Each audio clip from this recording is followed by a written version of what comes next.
Yun na nga mga gulong kalapatid, araw ng Biyernes. Ito na yung last lap natin. Abangan natin yun mga kalapatid.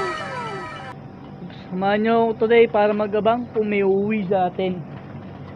So, set up na natin yung ating e-clock. Let's go! At finally mga kagulong, nakapag-set up na tayo. Nakapagpakain na rin tayo ng mga breeder natin. And ngayon, sobrang init na nga mga kalapatid, 7:40 pa lang ng umaga. Siguradong tutukod ang mga ibon natin ngayon. Pero sana, pwedeng tumukod, pero bawal lang hindi umuwi.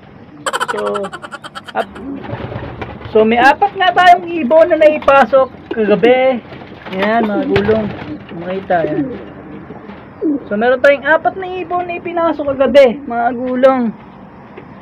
So, sa speed no 1-2, ang pauwian is 8:50. Ang oras natin ngayon ay 7:45. So, medyo maaga pa para sa speed na 1-2, pero wala naman tayong magwa 1-2. So, mamaya tayo mag-aabang sa speed na 1-1 sa oras na 9:15. So, abang-abang tayo mamaya mga kalapatid. Sa update ko ay mamaya. Bye! So, grabe nga yung init mga kagulong. Malabo tayo makapagpauwi ng maaga sa oras na ganito. So sa speed na 1-2 is 8:50. At sa speed na 8 o 10 is 1-1. So sa malamang sa mas mababa pa sa 1,000 ang uwi ng mga ibon natin. Lalo na si max speed 600. Yun lang alam niyang speed mga kalapatid, yung live natin. Hanggang 600 lang siya.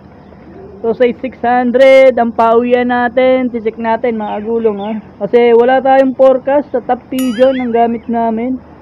So no, malamang mga alas 6 pauwi ng ibon natin o mas matagal pa. Grabe yung init ngayon mga gulong. Kailan last lap? Grabe, tagaktak na yung pawis ko mga kalapatid. So grabe yung pawis ko ngayon mga kalapatid. Ang oras natin is 8:20 pa lang mga kalapatids, pero grabe na yung init mga kalapatids. Sa malamang tutukod yung mga ibon. Pero sabi nga natin, kailangan nilang umuwi sa oras kasi ito na yung last lap natin mga kalapatids. So kahit alas 10 sana umuwi yung mga ibon natin sa speed na 900. Maghimala sana at mag-speed sila na medyo maganda ngayon. Pero napakababagal ng ibon natin mga kalapatid. Makukunat pero napakababagal. So si max speed sana mag-clock siya ngayon. If ever magkabutasan, may chance si max speed.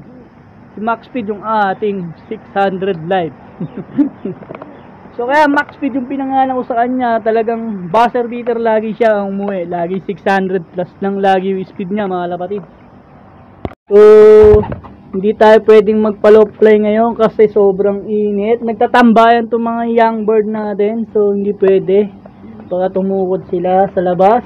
At mahawa yung ating mga darating na ibon. Kung may darating mga lapatid. So sana yung apat nating survivor ngayon yung second lap makauwi ngayon. Last lap natin mga lapatid. Grabe yung init. Grabe. Init talaga mga lapatid. Hopefully sana makauwi sila. Ayan na nga mga lapatid, sobrang init. So titignan natin kung meron nag-clock dun sa mga mas malapit yung location natin mga lapatid. Update ko kayo.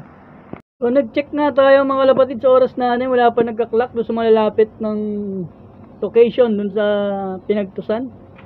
So wala pa nagka-clock. So update ko yun mamaya pag may nag-clock na at meron na rin tayong pauwi. Bye! A few moments later. Bababa na nga muna tayo mga kagulong kasi sobrang init na. Ang abangan natin is mga alas 9 pa. Doon siguradong magkakaroon ng pauwian ng ibon natin. So mamarket na lang uli ako mamaya. Oras natin is 8:20. So baba muna tayo. Balik na lang tayo mamaya mga lapatids kagulong. Hopefully sana makauwi ng ligtas yung ibon natin kasi sobrang init. 1 hour later. Yun na nga mga kagulong kalapatids, oras natin 9:30 na. So 1,000 na lang yung speed ng mga ibon at wala pa rin tayong pauwi. So sobrang init mga labatid, dito tayo nasa loob. Nagpa-low fly na nga ako, baka sakali matanaw ng mga ibon natin. Papansin. Papasok naman yung mga yan pag nagtawag tayo ng pagkain. So dito na lang tayo sa loob ng loop mag-aabang kasi napakainit. Grabe mga kagulong mga labatid. Habang naglilibang tayo at naghihintay tayo sa pag-uwi, papakainin natin ng mani yung ating mga alagang ibon. Yan.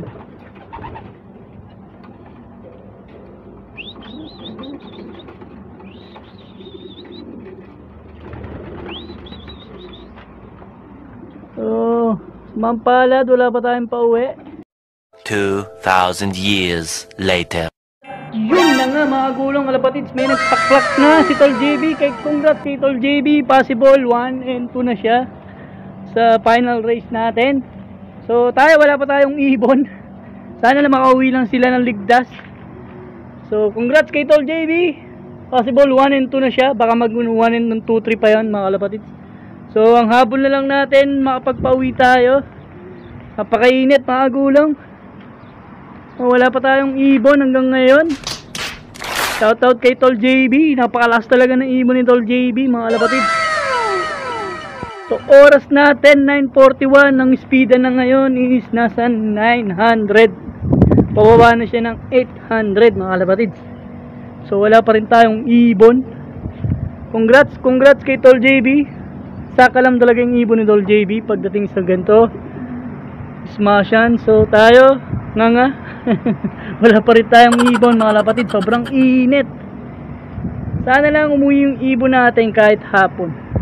So may oras pa, abang-abang pa tayo. Update ko na lang uli kayo. Bye. Sabi mga gulong mga kapatid, mag-aalas 12 na. So alas 11 na, isang oras na lang, cut off na tayo. At wala pa tayong ibon. So hindi tayo pinalad ngayon. So napakainit talaga mga kalapatids. So talagang sunog yung ibon natin. Sa mampalad, wala pa tayong pauwi kahit isa doon sa 4 nating niload kagabi. So isang oras na lang, cut off na tayo. So talagang hirap sila ngayon sa sobrang init. Walang nakalusot sa ibon natin, 4. May isang oras na lang sila para mag-clock sa speed na 600. Yun nga yung ating cut off mga lapatids. So mukhang di tayo papala rin this time makapagpa-clock. Sobrang init. Ay grabe. Malaki-laki na yung ating Gabi Cookman. Ganda nung pagka white light niya mga lapatids, no? Kabilaan ng puti. Oh, ganda. Checkered white light. So, si pangit line yan.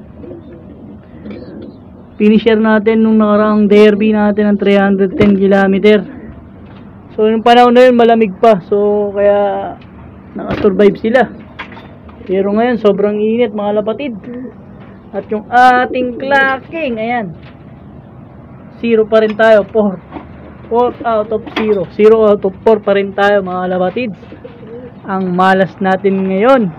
Iba talaga pag meron training yung mga ibon kahit paunti-unti lang. So nababatak yung ibon, lumalakas yung resistensya sa init. So hopefully within 1 hour sana makauwi pa sila, umabot sa clocking. So update ko kayo mamaya. Bababa na tayo, mainit. A few moments later. Natin 11:30 na mga kagulong. So kalahating oras na lang, cut off na tayo. Silip tayo, baka sakali may dumating na sa atin. So mukhang hindi tayo papala rin makapagpaklak ngayong last lap. Kalahating oras na nilalabi at cut off na tayo sa oras na alas 12 mga lapatids.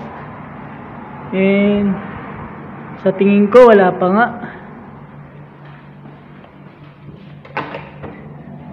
So wala tayong pauwi. Wala tayong pauwi. Hindi tayo pinalad. 30 minutes na lang at cut off na tayo. Kahit yung ating laging buzzer beater na si checkered white light ay wala pa rin. So ang max speed niya lagi is 600 plus lang lagi mga lapatids. Pero sa tingin ko dahil sa sobrang init hindi siya abot ng 600 ngayon. mukhang di siya darating. So baba na tayo, akit tayo 10 minutes before 12 o'clock uli. Bye! A few moments later. At yun na nga mga kalapatid, 8 minutes na lang, cut off na tayo. Si max speed 600 natin, hindi umabot si checkered white light. Kala ko magbabuzzer beater din siya ngayon, kaso wala pa siya. So 8 minutes, cut off. Good luck na lang sa atin sa next race. So bawi na lang tayo sa November, ganun talaga. Hindi tayo ang pinalad makapagpauwi. Hindi umabot si checkered white light, yung ating nag-iisang live. Ganun talaga. Masyadong mainit ngayon mga kapatids. So 8 minutes, cut off na tayo. After 8 minutes, tatanggalin natin ating clock. Sobrang init, baka masunog.